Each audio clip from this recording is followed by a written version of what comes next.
Polity prepare అయ్యే ప్రతి ఒక్క స్టూడెంట్ కూడా ఇప్పటికి కూడా కన్ఫ్యూజన్ ఉంటుందండి. DPSPs పార్ట్ 4లో వస్తుందా, పార్ట్ 4Aలో వస్తుందా, ఫండమెంటల్ డ్యూటీస్ పార్ట్ 4లో వస్తుందా, పార్ట్ 4Aలో వస్తుందా? సో ఇలాంటి కన్ఫ్యూజన్ తొలగించడానికి ఈ వీడియో చేస్తున్నాను. ఈ షార్ట్ ట్రిప్తో మీరు అప్పటికి కూడా గుర్తుపెట్టుకుంటారు, రైట్? సో చూద్దామండి. ముందుగా మనకి ఫండమెంటల్ డ్యూటీస్ అన్నారు కదండి. ఇక్కడ కీవర్డ్ ఏముంది? డ్యూటీ.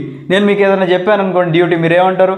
ఎస్ఆర్ అంటారు. ఆ ఎస్ఆర్ అని గుర్తుపెట్టుకునే బదులు సింపుల్గా యుఎస్ఎస్ఆర్ అని గుర్తుపెట్టుకోండి. సో యుఎస్ఎస్ఆర్ అంటే ఏంటి? Union of Soviet socialist republic. దీన్నే మనం ఇప్పుడు రష్యా అని పిలుచుకుంటాం. అంటే రష్యా నుంచి మనం ఫండమెంటల్ డ్యూటీస్ తీసుకున్నాం. క్లియర్?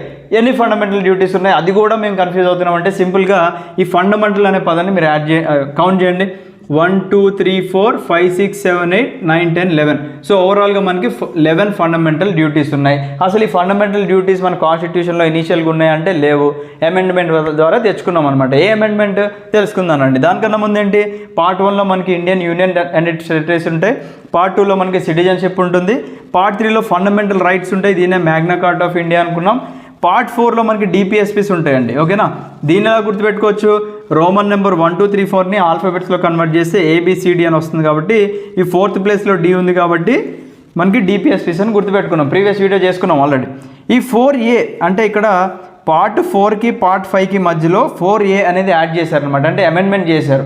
సో మనకి 1976లో అప్పుడున్న కాంగ్రెస్ గవర్నమెంట్ సర్దార్ స్వరణ్ సింగ్ అనే ఒక కమిటీని అపాయింట్ చేసి ఫండమెంటల్ డ్యూటీస్ మనకు కావాలి అని చెప్పేసి అంటే వీళ్ళు 8 ఫండమెంటల్ డ్యూటీస్ రికమెండ్ చేశారనమాట. కానీ వాళ్ళు ఇంకొక 2 యాడ్ చేసి ఓవరాల్గా మనకి 10 ఫండమెంటల్ డ్యూటీస్ తీసుకొచ్చారనమాట. ఓకేనా? ఇప్పుడు 42nd constitutional amendment act of 1976 ప్రకారంగా వీ హ్యావ్ 10 ఫండమెంటల్ డ్యూటీస్.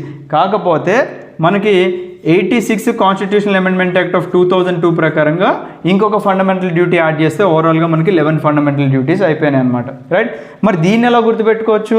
ఈ 4A ఉంది కదండి, దీన్ని సింపుల్గా మీరు రివర్స్ చేయండి. ఇప్పుడు 4A ఉంది కదా, దీన్ని మీరు డివైడ్ చేసుకోండి నెంబర్స్లోకి.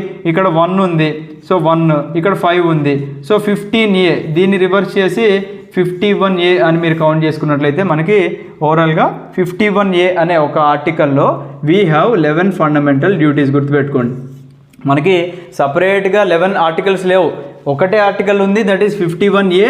ఈ ఆర్టికల్లోనే ఓకేనా 4A 51A. ఈ 51Aలో వీ హ్యావ్ 11 ఫండమెంటల్ డ్యూటీస్. గుర్తుపెట్టుకోండి.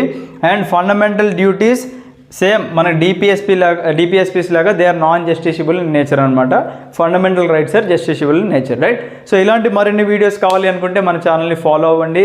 Thank you. ఈ వీడియో మీ ఫ్రెండ్స్కి కూడా షేర్ చేయండి. జై హింద్.